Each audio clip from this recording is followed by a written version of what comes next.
I'm back again here with Brad Feinberg, the player prop sharp for BetPrep, with a whole nother set of player props for the upcoming weekend. Brad, let's get right into it with your first one. Now, this is a player that got 19 targets last week, but you like him more on the ground this week. That is rookie Nash Harrison, Pittsburgh. Tell me why you like the over on his rush attempts.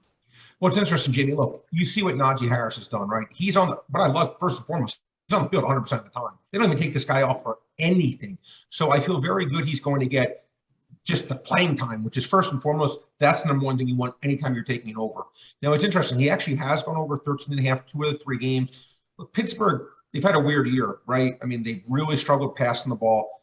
I think they're going to try to, in this game, hopefully establish the run a little bit more. I think Najee Harris should get closer to 16 or 17 rushing attempts in this one. I think this number is just too low. Again, I know he's going to get virtually 100% of the snap count. There's 6.5-point underdogs. There's always a little bit of the fear that can game strip get away from us because they're an underdog, not a favorite. But I still think there's a far better chance that Najee Harris gets those 14 attempts, Jamie. Yeah, and there's actually, as we got later in the week, there's some interesting notes coming out of Vegas that this is a pros versus Joes game, as your colleague Patrick Everson likes to say, with a lot of sharp money on Pittsburgh. So maybe this is a game that's closer for a little bit longer than maybe the spread would indicate, which would be really good news for Najee Harris. Yeah, and again, we only need, Jamie, we need 14 rushing attempts here. Yep. That's not a crazy number. And again, most of these other games, Jamie, most of these other teams we see a guy come in and maybe steal 4, 5, 6, 7 carries from the featured running back, right? And when that happens, with Najee Harris, we don't really seem to have to worry about that. Like, for example, Ezekiel Elliott, Tony Pollard seems to take 8, 9, 10 of those attempts or whatnot. So but what I like about this, and Derrick Henry, he gets all the work, right? Najee Harris, it's not Derrick Henry's workload. I understand that, Jamie. But he's getting all the workload, so I'm going to take my chances he gets those 14 carries. And by the way, Aaron Jones, another good example. He's a great player, but A.J. Dillon gets like 6 or 7 of those carries. I don't have to worry about that with Najee. So if game script gets away from me, I still think I have a chance. If game script's in my favor, I think I'm a huge favorite. Like you said, Najee never leaves the field. You just need 3.5 carries a quarter. Like that. That's the golden number that you're looking for in this matchup. Let's move on to your next one, and a player that, quite frankly, has disappointed this year in Robbie Anderson. No Christian McCaffrey. Do you expect a little bit more involvement from Robbie Anderson this week? Well, this is one interesting. Look, this is one. Now, Robbie Anderson, I know we all play fantasy football or whatnot. Robbie Anderson's one of my most owned players in fantasy. So far, to say I've been disappointed would be a little bit of an understatement, my friend. But here's why I like this. Look, this is one where I admit it. Maybe it's coach speak, and if it is, I'm going to take it up to you-know-what. Coach Rule specifically had a thing, a buddy of mine sent to me on Twitter saying the Panthers must get the ball more to Robbie Anderson. And, quote, Robbie Anderson's actually been open a lot, and Darnold just hasn't been throwing him the ball. Look, if this over-under was 70.5, based on the coach saying I'm going to feed him the ball, would I do it, Jamie? No, I would not. But then when I look at Robbie Anderson's career, I just go back this last 25 games, Jamie. Despite this slow start this year where he's gone under, I believe he's gone under 2 of the 3 games. Mm-hmm. He may have even gone over 2 or 3. It's actually, he may have even gone over 2 of the 3 games, this number. But he's still gone over this 17 of his last 25 games. So this is a player, Jamie, I think the skill set's still there. Now, obviously, it's pretty clear at this point, to me at least, and I'm sure to you and everyone else watching this, it seems like DJ Moore is the main guy. And then, of course, we have Terrace Marshall as well, who's also been heavily involved. But you're right. There is no McCaffrey, so maybe somehow that helps a little bit. I'm sure Chuba Hubbard's going to get his share of dump off passes as well. But I'm going to take the coach at his word here that, look, this has actually now become an issue, right? 1 game, okay. 1 catch. 2 games, all right. But now they had that 3rd straight game against a bad Texans team, Jamie, right? Where he's nothing. It's now becoming a story, despite the 3-0 start. What better way to get that, quote unquote, monkey off your back, or where it's not as big of an issue? Just get him a few carries, a few catches where it's not as big an issue, and maybe get his confidence up, maybe get everyone more involved. I'm going to take Coach Rule at his word that that's what he's going to try to do. And a number, 44.5 against a non-dominant defense, I'm going to bite. Well, he had a 57-yard touchdown catch in week 1. So week 1, that was his only catch, though. Yeah, I mean, you could get one catch. Like you might be able to get over this total on one Right. catch with his type of style. So it is something to note. But I like your next prop here because it's a very interesting one. It's a little bit of inside baseball, for lack of a better phrase, but it's a wide receiver rushing bet. And it's Robert Woods, another one that has probably had a disappointing season, but he's somebody you look up at the end of the year and he usually has 100, 150, 160 rushing yards. You think he's going to get, I would assume, at least a carry or two in this matchup? Hey, Jimmy, look, you said it. That's exactly right. It's interesting. He's gotten, Jamie, he's gotten a carry in at least right now. If you go look at his history, in his last 16 games, he's gotten 24 carries. He's getting 1.5 carries per game. Okay, and he's gotten at least one carry in each of the 3 games this year. But again, listen to that stat, Jamie: 1.5 carries per game. And his over-under is basically peanuts. If he gets that one carry, and you've seen it, they do those little jet sweeps to him around where he gets his 5, 6, 7 yards. Look, this is, in my opinion, I'm going to say I think it's a 75% winning bet. I really do. I think he absolutely gets that. And again, this is kind of from a sportsbook point of view. I would have said his over-under at 1.5 attempts, not 1.5 yards or 2.5 yards. Whatever, 1.5, 2.5. Probably the same difference. If I lands on 2, I'll probably say, well, there was a bigger difference than I thought there.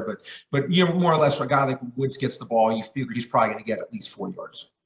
Yeah, 2.5 yards is the total here, and I really like that one. And I like your next one as well. This is a player that was losing snaps last week to Brandon Bolden when James White went down. That is Damien Harris in a really tough matchup. The Bucs have been really strong in their run defense for 2+ seasons now. And you think that trend's going to continue on Sunday night? Jamie, look, I'm actually going to tip my cap to myself on this one, and I'll tell you why I am. Because I think I did something very smart. It's not often I do. But when I do, I'm actually going to say this is pretty smart, I think. Look, if you look at his over-under for rushing yards, Jamie, you're going to see 45.5, right? Okay. And I had to lean on that under. I'm like, God, because you can't run on Tampa Bay. We know you can't. Like, you just can't. Okay. Now, if you look, what does Damien Harris not do, Jamie? Tell me, he does not catch the ball, right? No. I think his over-under is 4.5 receiving yards. Okay. So basically, if you take 45.5 and 4.5, that comes out to combined 50. I was able to get his combined number at 59.5, basically saying he doesn't get 13.5 or 14 receiving yards as par, right? He's 45.5 rushing. There's no way his receiving yards is 14. It doesn't mean he can't get it. Of course, you can get a 50-yard screen pass from the first play, and like Feinberg, you're an idiot. Okay. Process over result. The odds are, okay, his over-under is a scant 4 to 5. This was a way to me getting an extra full 9 yards on his under, Jamie. I feel like I'm now getting under 54.5 rushing yards, not just under 45.5. I had a lean in even the 45.5. Couldn't quite get there, but now if you're giving me the combined receiving, which I'm expecting peanuts. I'm expecting, let's say, he gets 5 yards. I don't think Damien Harris, a player who I actually really like, by the way, I think he's good. But you're right. Last week, game flow also got the best of them where they were trailing. He only played about 30% of the snaps, Jamie. They're a 7-point underdog here. Let's be honest, probably going to lose. Doesn't mean they're going to. But if they fall behind here again, even without James White, I think they showed they don't trust him or they don't want to use him in that receiving role. So no one's been on this team. I'm going to take my chances. He's not going to become the first one to do it. Moving on to the next one. This is a player on a team that disappointed as a whole. The offense had 1 net passing yard last week, and that is the Chicago Bears. But it sounds to me like you're looking for a bounce back here, and you like their star receiver, Allen Robinson, and his over on receiving yards prop. Tell us why that is. I do. Look, Jamie, I do. Look, if you go back to Allen Robinson's last 2 years plus these games, he's played 35 games, okay? He's gone over 25 or 35 games, okay? Which is, over, 70%, okay? And to me, here's why we're getting value. Look, he's actually gone under his last 4 games. I get it. And that's why I think we're getting real value on this over. Because if you look at that time frame, Jamie, he's averaging closer to 75 yards a game. And I just think, look, who are they playing this week? They're playing Detroit, not a staunch, cornerbacks, not great secondary, not a great defense. This is a game you would think that this is a good get healthy game, in my opinion, for Chicago. Now, whether it's Foles at quarterback, whether it's Fields at quarterback, whether it's Dalton at quarterback, I like it whoever plays. Who would I rather it be? probably Foles or Dalton, to be honest, in terms of this bet. Then I really like it. But even if I get the worst outcome, which to me is probably Justin Fields playing, which is what I'm expecting, by the way, Jamie, I just think that the player, I'm going to believe in the player here, and I'm going to give him a chance to show that he's more of the 25 out of 35 guy as opposed to the guy his last 4 he hasn't been able to do it. Let's talk about another superstar wide receiver, DeAndre Hopkins. You like the under here. Is it the injury? Is it the Jalen Ramsey effect? A little bit of both? What has got your attention here on the under 75.5? Jimmy, this is a great one. I mean, look, but first of all, we all love DeAndre Hopkins, the player, right? Yeah. You don't need me to tell you he's a Hall of Fame player. He's a great player. But let me ask you a question, Jamie. If I were to say to you, last 12 games, how many games do you think DeAndre Hopkins has gotten 76 yards? You probably would have said at least 6 or 7, right? Yeah. He's only done it 4 times. He's really been going under quite consistently, okay? Now, they've added Rondale Moore. They've added A.J. Green. Christian Kirk seems to be getting a nice workload. Chase Edmonds is getting a lot of catches. There's just, in Arizona, to me, more mouths to feed than ever before. And this is a good team, plus Kyler Murray runs the ball a lot. Yeah. And then the cherry on top. Who's he going against? Jalen Ramsey. Look, there's nothing here to make me like this over. Plus, he's hurt. I mean, this one, Jamie, is like, there's too many checks. It's like you're almost getting bored. I like this fact, this fact, this fact. Like, there's nothing here to make me like his over, other than the fact he's a Hall of Fame player. And he can do it because he's a Hall of Fame player. And he could have 10 catches for 120 yards because he's DeAndre freaking Hopkins. But as you said, the injury, the Jalen Ramsey factor, the fact that there's more players in this team than ever before, the fact he's gone under 8 to 12 times. Again, I just think this is a winning bet, and I think the math's on my side. I think I win this bet at least 60% of the time. Next up is a tight end bet, and this is a player that reemerged last week, double-digit target, showed some chemistry with Jacoby Brissett at quarterback. That's Mike Geske, and you like the over on his yardage. You buying into this chemistry with the quarterback that's now starting in Miami while Tua is out. Well, Jamie, I don't even have to be buying in. This is just an easy one. This is one where, yeah, there was a mistake in my opinion in this number posted. When sometimes I'll see a number where I'm just like, I do a double take, I do a triple take, and then I'll go to BetPrep.com, which is what I use for all my research. I'm like, all right, let me make sure that I might just, because usually if you ask me to guess everyone's over under, Jamie, I'm going to more or less know it, right? And then hopefully there's some mistakes I find that are enough off to merit a play. Mike Geske, I thought his over under would be flat out like low 40s at least. Yeah. 29.5. So I looked it up. His last 11 games, what do you think he is going over 29.5, Jamie? I'd say 9. 8 or 9. Pretty good guess. 10-1. And he's averaging 49 yards a game in that time frame. So to me, does this mean that I'm going to win this bet? No. But in my opinion, he's not going. I mean, they're not going. I mean, look, any team can ever shut anyone down in any given week. But there's supposed to be a close game this week against Indianapolis. Brissett obviously, seemed to like him and trust him last week.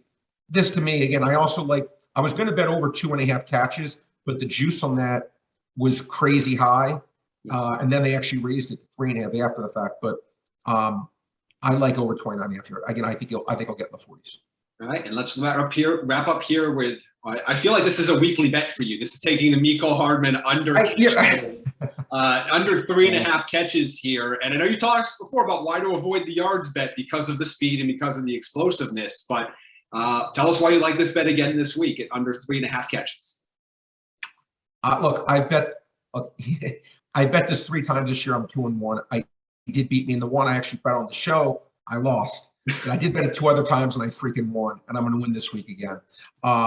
Look, 27-7 in his career to the under.